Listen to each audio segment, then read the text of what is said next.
Welcome to the final episode of Series 3 of the We Society podcast.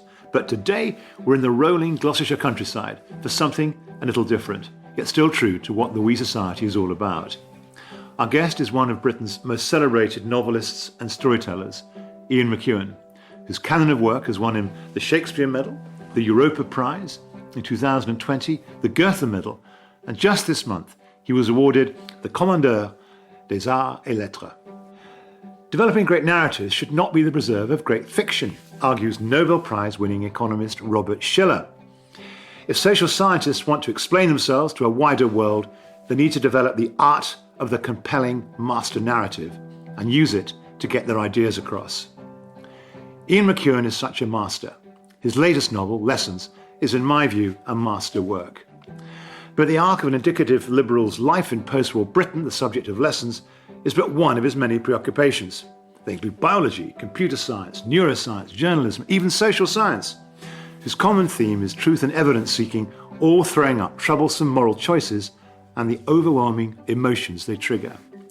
The stuff of great novels. Ian McEwan, it's brilliant that you've given up the time. Thank you, Will. I can't think of anything nicer on a warm Sunday afternoon than to be talking with you. When I said, join the We Society podcast, you heard this kind of slightly idiosyncratic title, the We Society. What did you kind of make of it?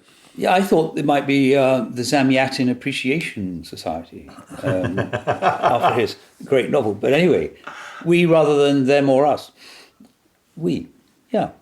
You collective, tolerant, generous, inclusive, us, we. Precisely. Actually, I interviewed Ai Weiwei, the Chinese dissident, and he pointed out that there's that conception of we, but in China there's a very different conception of we, oppressive. Yeah.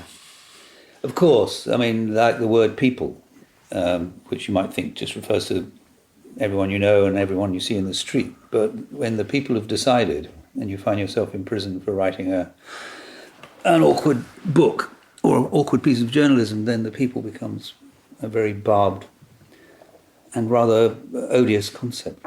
Has censorship or any sense that you might be curtailed or constrained in what you write, has that ever crossed your kind of consciousness?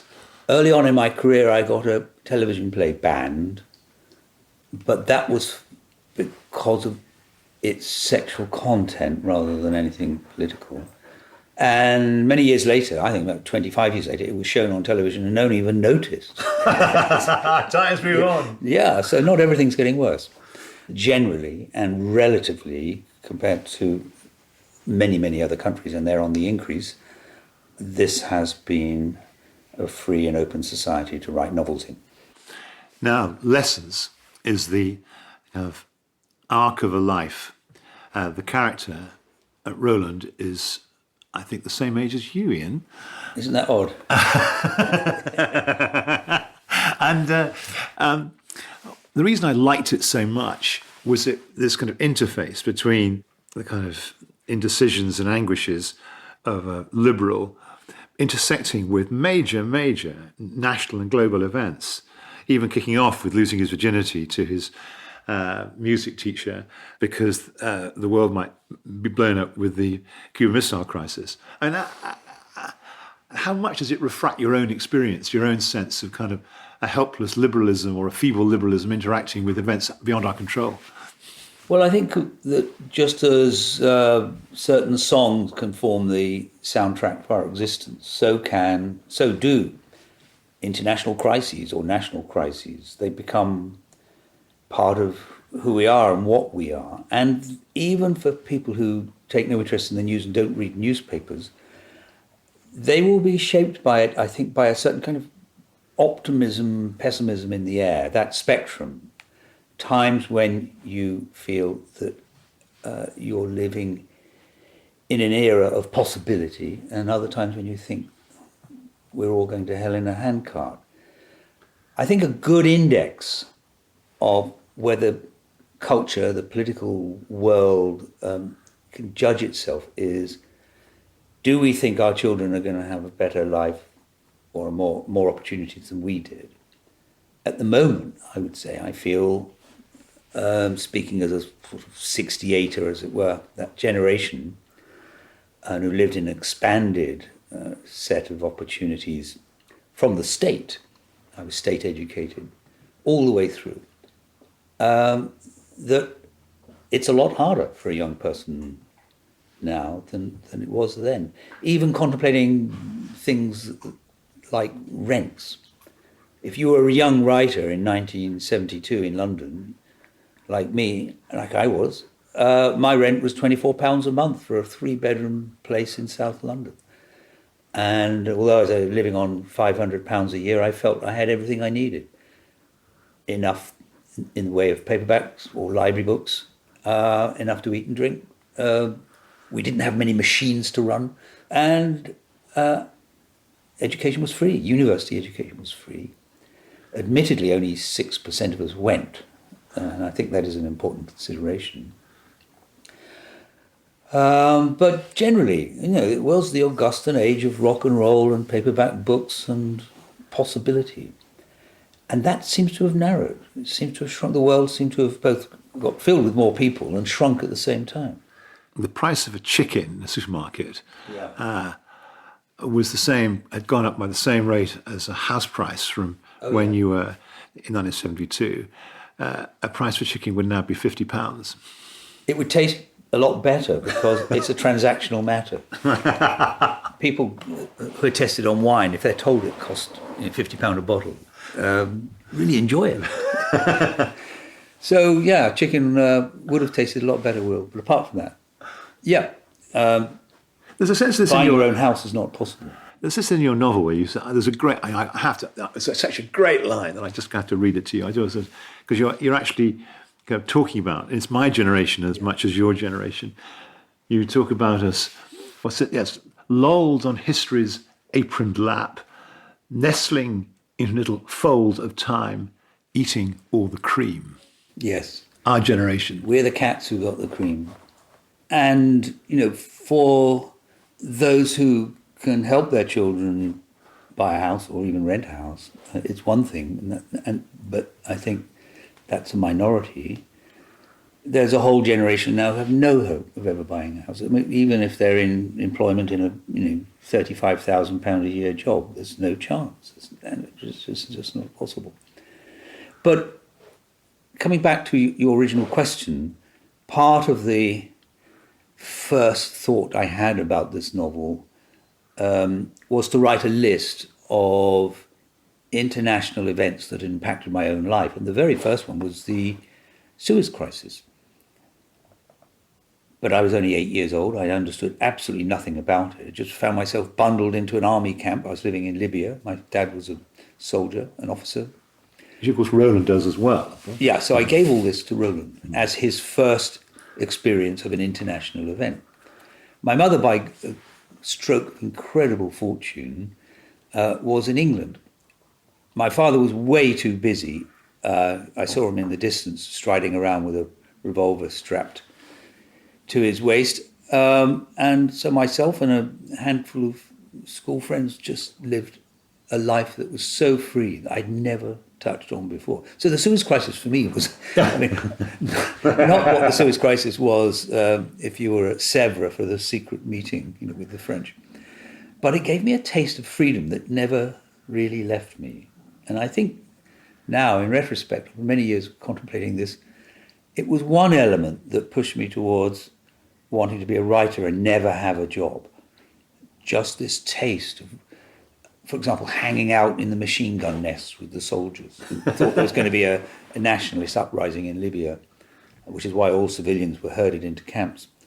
Being given rides on a Harley Davidson by spirited young officers, hanging around in the tank workshops, playing football on a grassless, sandy football pitch covered in oil to keep the sand down. Smell of oil and sand, I think, would be a wonderful... if you're stuck for a Christmas present for me, a kind of aftershave, the smell of oil and sand, I'd be dousing myself in it. It'd be the smell of freedom. But then the Cuban Missile Crisis. I watched it blow by blow and thinking, God, the world might end. Yeah. The curious thing about the Cuban Missile Crisis, when civilization could have been obliterated, is that it never really lodged in the public imagination the way the Kennedy assassination did. It doesn't come up in an odd way. And one writer said, it's almost as if we had lifted a stone and seen some unspeakable creatures underneath it and just replaced the stone and hurried on because it was too awful to contemplate and too stupid to contemplate. And now shuffling back now we have China squaring up to the US, or the US squaring up to China. I mean, and we might die for Taiwan democracy. Is that part of your sense that horizons are closing? That you and I grew up in a sense of there was opportunity. It seemed unbounded. We could talk the language of love and revolution, and it all seemed possible. In 2023, you could not say that. Yes, and there's all kinds of things you cannot say around the world. So in the period of optimism, which I count as sort of post-fall of Berlin Wall, democracies were increasing, Freedom House and like-minded institutes were counting up the numbers, and it wasn't just Central Europe that was beginning to be free, but countries in South America. Spain and Portugal had earlier gone that way. And South Africa, of course, the end of apartheid. There was a real sense of possibility. And in 1972, for example, in my own life, and this is why these big things also are personal things, I went to Amsterdam with a couple of American friends. We bought a bit of a jalopy and drove it to Peshawar, crossing Turkey, Iran, Afghanistan. Yeah. Fascinating and extraordinary journey. We were free. And one of the things I thought when I stood in no man's land, having gone through the west side of the wall was broken open, we all went into no man's land from Potsdamer Platz. I was thinking, I think I might be able to repeat that journey and drive to the Bering Straits from Calais, maybe in 5 or 10 years' time. Maybe there was a tiny window when that was possible, and I didn't notice it. It came and went very quickly. There are places now where I'd be very reluctant to go. If you speak openly about, for example, your atheism or doubts about religion or skepticism about it, there are many countries where, from Bangladesh to Pakistan and many others, where you would be really foolish to speak your mind, speak freely. So places you can't go because you can't speak freely. I think now Russia and China have to be included. That's a big part of the world. Muslim majority countries plus China plus Russia. Saudi Arabia is certainly included in that. And weirdly enough, Will, in the West where we have these freedoms, we seem to be closing those off too. And, last year I signed a letter in support of Joanna Rowling for, she's death threats. Well, how extraordinary. It started with a tweet she wrote about a clean water charity, a very worthy organisation, but in its rubric, it was falling over backwards to avoid the word women, as in men, women and children, access to clean water. And she said, well, what was that word? Was it wombles or wibbledons or wambons? And it was a piece of perfectly, harmless teasing of a protest. You can't remove this word from the vocabulary. Look what happened. Look what happened. This is just one small case, and it's a case of a very wealthy woman whose life can certainly flourish. So we're in danger of, taking away this gift and doing it willfully among ourselves. Things that can't be said. And in the States, it's just gone nuts. Completely nuts. Come back. You wrote Machines Like Me. It was kind of before the current controversies about artificial intelligence. I mean, in a sense, you were ahead of the curve. And I just wondered, one of the, I cited in my introduction, Robert Schiller, who talks about kind of having a visions, and social scientists should have a vision if they want to get their ideas over. And a couple of great economists say, who published a book just kind of Power and Progress, Darren Acemoglu and Simon Johnson, and they say all technology is malleable. You can, AI could be used for bad things, like the Chinese are going to use it, or it could be used for good things, kind of medical diagnosis. But you have a vision, a great, here you are, you're a great narrative teller, great kind of novelist of our generation, Do you have a vision for how we might use AI? Well, first of all, I absolutely agree. It's a human thing, and the human uses it's put to and the human control it has will determine, how we're going to feel about it.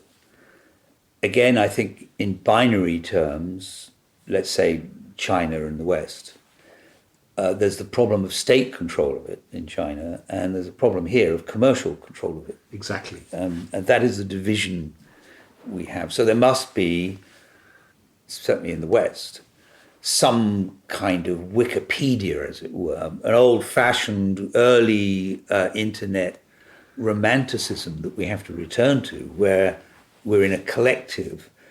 It needs to be constrained by legislation that has a firm grip of what those values are, of openness and fairness and inclusiveness, of who has access to this and what's done with it.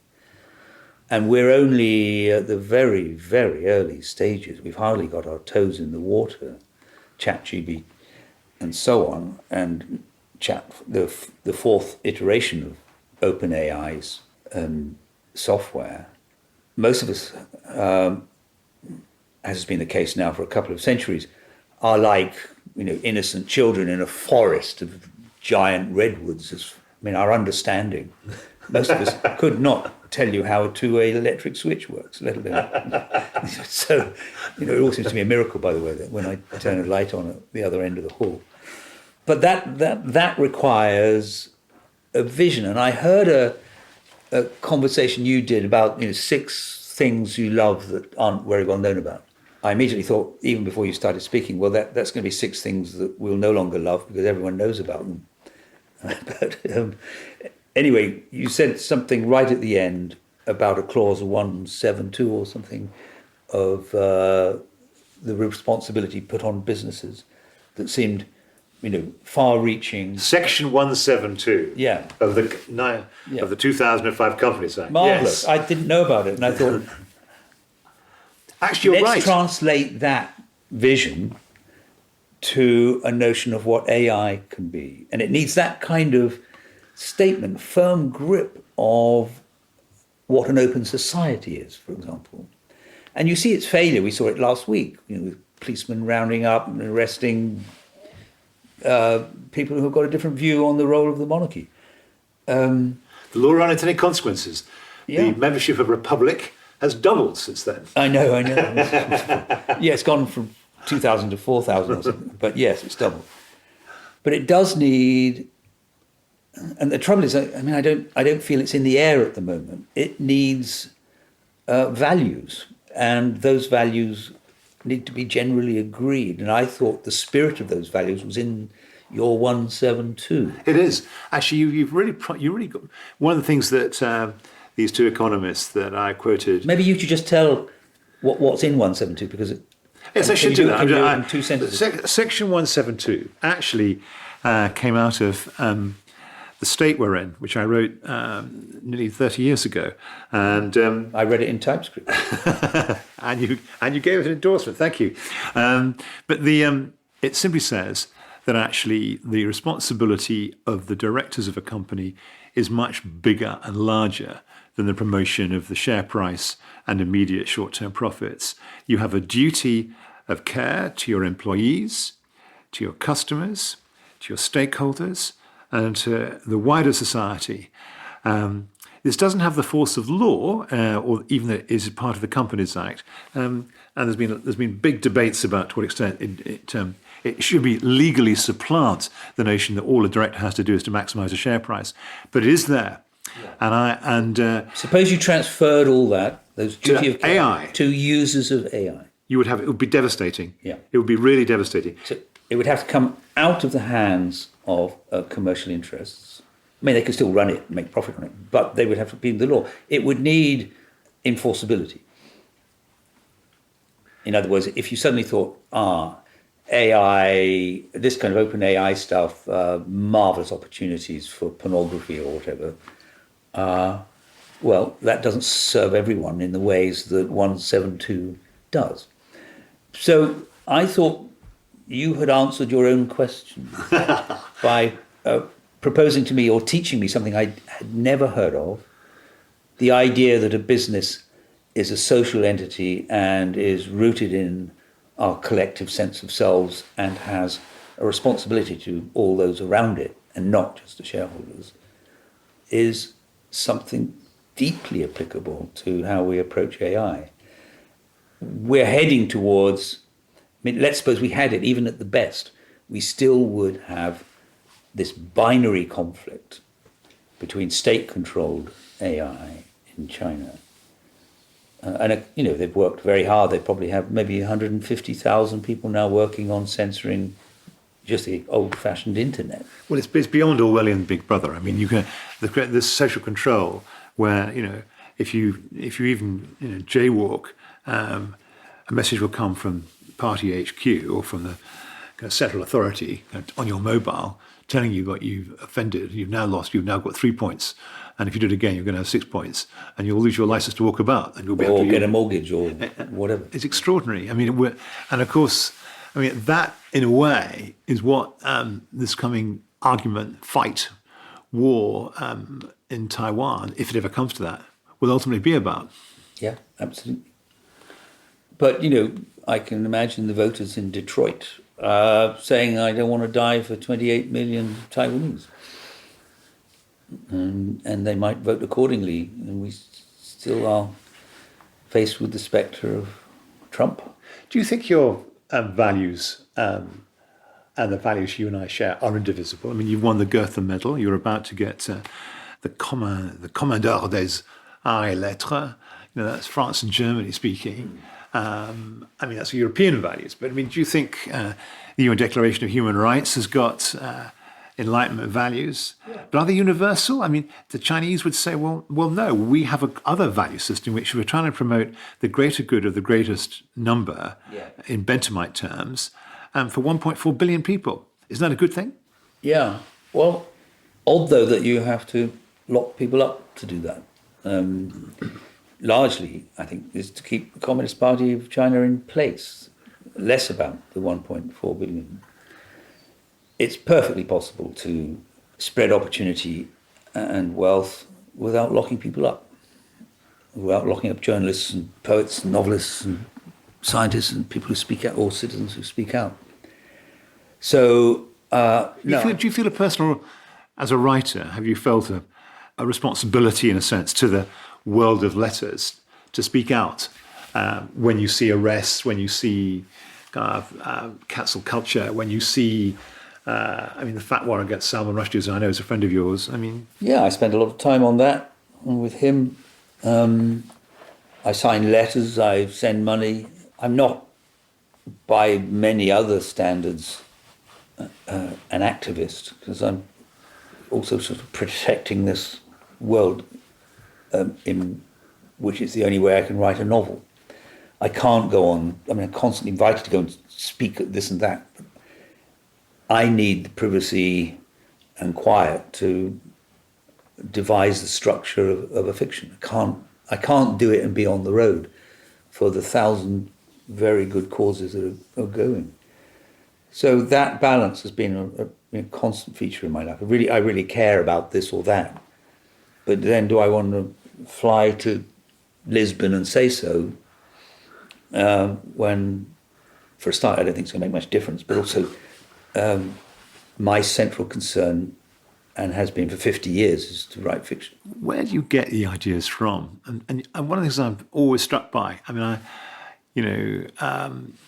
when you wrote Saturday, you shadowed a surgeon, and you actually kind of wanted to go and watch him operate, and actually put your hand on someone's brain. Just a finger. A finger, okay, all right. Well, it'd be okay. It gets The bone better. flap was quite small. Okay. Nonetheless, not everyone has put a finger on a person's brain. Have to take a lot more skull off to get a hand in there. And you came and shadowed me when I was editor of The Observer. That's right. That's not what every novelist does. Or does every novelist do that? I've done it for a bit, actually. I don't know whether getting older makes you just more reflective and think, actually, I've got loads more material just sitting in my head. Where does that come from? The radio, television, lived experience? How does it come? Well, in those instances you just mentioned there was a long period of time when I was interested in other people's work. And I thought that what people did to earn a living was strangely missing from the modern novel. That identity is caught up with there, means, education. I mean, there's a sense of self, everything about a character, and I've always been interested in character, the delineation of character in fiction. Because writers are generally either teachers or freelancers living at home, working from home, their characters are often rather cut off from the world of what people do 9 to 5 or 8 till 10, as in the case of Neurosomes. And I love, maybe it was all my first experiences of film sets, I love other people's expertise in things. I love learning the sort of small vocabulary that protects, as it were, an in-group of people who are collaborating on something. So it was very natural for me to go and spend time in the National Hospital, watching operations, scrubbing up with the guys in the morning, being horrified by the state of the changing room.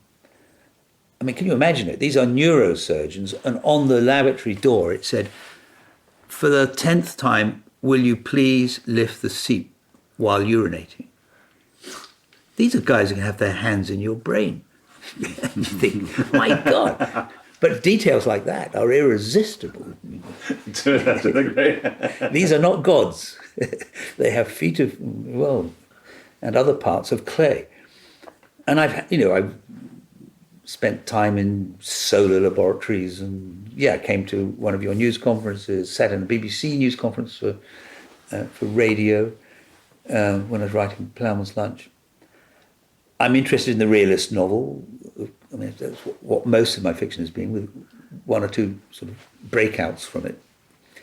Depicting the reality that we all can name and share is a matter of huge artifice, and getting it right is important. And it can only be done by highly selective detail and finding those details. You have to go and look for them. You have to go and be there and sit and brew with them. Having seen them, you've got to cogitate, which is why I can't fly off to all over the world to go and protest about something. But science and social science, and this is the Academy of Social Sciences doing this podcast, everything about us is an attempt to marshal evidence and on the basis of evidence kind of say something illuminating about the world. And in a way, you're saying that your craft as a novelist is kind of first cousin to that. Yeah. I'm interested, these are kind of novels I like to read as well as write. I'm quite drawn to the novel that tells us something about what it is to be a person in these conditions of modernity. Now, early stages of the 21st century.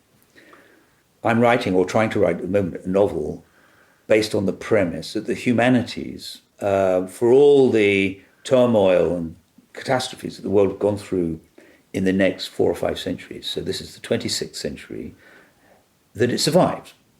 What will survive of us is poetry. What will survive of us are English literature studies.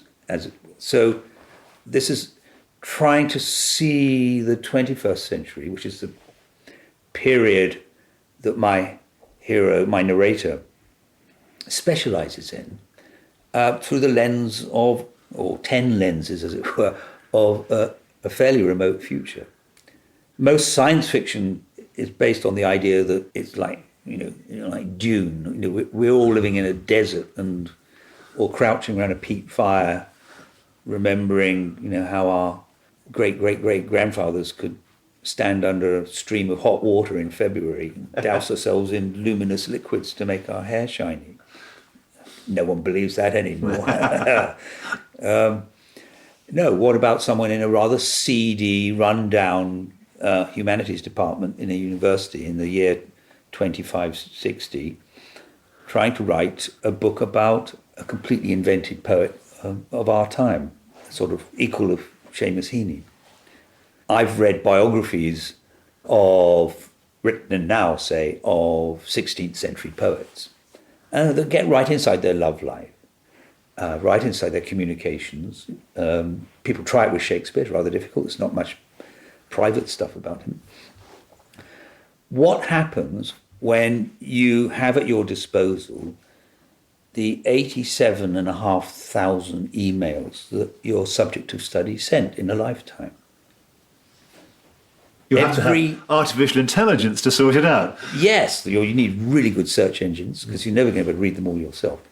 So although people bemoan the fact that people no longer write long letters to each other and, like Dickens, like Darwin, like Napoleon for that matter, we will have maybe 100,000 emails that they sent or 200,000 that they sent with the minute details that novelists who are interested in social realism like me will have a feast on. So you think it's going to be more fun to be a novelist in 2560 than today? The material is just going to be like a mountain range. Because you'll have, let's say, also 6 centuries of movie making, 6 centuries of novel writing, 6 centuries of journalism.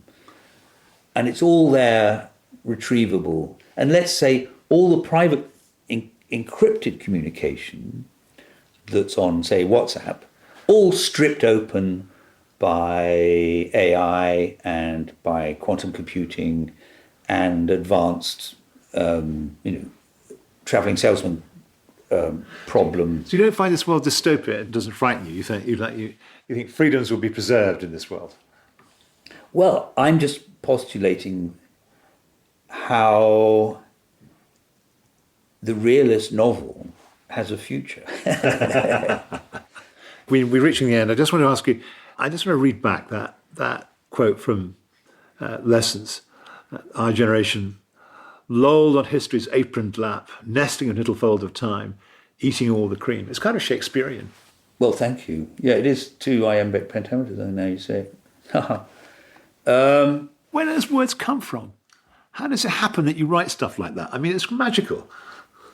Well, I wrote a similar sentence in, maybe it was Amsterdam. I can't remember, but I've often thought of our privileges. I mean, my parents left school at 14. My father got a scholarship to grammar school, but he couldn't take it up because his family wanted him to go out to work. It's a very, very common story. I was born in 1948. I had all the opportunities of a much enhanced primary school education, even though it's sort of run by the British Army in North Africa. All its goals were the same as back in England. But you're on your laptop or your PC, and these words come out. I mean, what's actually happening? What's the alchemy inside your head that delivers it? I don't know, because that's almost a question for neuroscience. I don't know what's happening, but when you sit quietly and try and lasso the sense of meaning you have in your head with the words, and it often fails. It's rather like if you could think of a tune in your head, but you go to whistle it, it just vanishes. The gap between thinking of something and finding the words for it is a precipice, is something to leap across. That's why you need silence and exile and cunning. Are you an optimist or a pessimist, finally? Well, I think my sort of automatic daytime, grumpy, 75-year-old almost self is pessimist. But when I reflect on the need for never giving up on the possibilities of progress, which is a much discarded and ridiculed notion, especially in academia, then I think that life would be futile if we don't think that we could do things better than we are doing them now. So my optimism really hangs in that consideration. So you're a progressive in a sense that you believe in progress, broadly defined. Well, broadly defined, in terms of openness in a society and distribution of opportunities, and possibly even some wealth. Yes. You yourself have dedicated a lifetime to positing better economic ways of doing things. Better ways of doing things in economics. I'm still trying, Ian. I'm still trying. You're still trying. Yeah, well, behind that must lie a sense that it's achievable. It is achievable. It is perfectly achievable. And I wouldn't be doing this job as President of the Academy of Social Science if I didn't think it was achievable. And occasionally it pops up and we think, aha, and then it gets forgotten or washed away by events or some countermeasures, and principally by vested interests. And if one has, sounds a bit corny, but I have to say that if one has children and grandchildren, as I do, it almost becomes beyond reason and a matter of faith that the world could be better for them. And we all have our responsibilities towards that. I'm dedicating my next book to my grandchildren. Are you? Good. You'll never know if they'll read it. That's the good thing about dedicating your grandchildren. Thank you so much. My God, we've covered ground from your boyhood in the Libyan sands, through arguments about tolerance, through opening up artificial intelligence, through 172. Section 172 of the Companies Act. I think you must start the 172 movement. The 172. And rounding off with a optimism about progress, partly because we're condemned as grandfathers to believe in progress. Yeah. But it's been great. Thank you so much, and thank you for being on the We Society. It's been a real pleasure and fun. Thank you so much for joining in the conversation. The We Society is brought to you by the Academy of Social Sciences, acss.org.uk. I'm Will Hutton, the producer is Emily Finch, and it's a Whistledown production. If you haven't already, please subscribe to the podcast, leave a comment, share with your colleagues and friends, or send us an email and tell us what we should be asking and who we should talk to.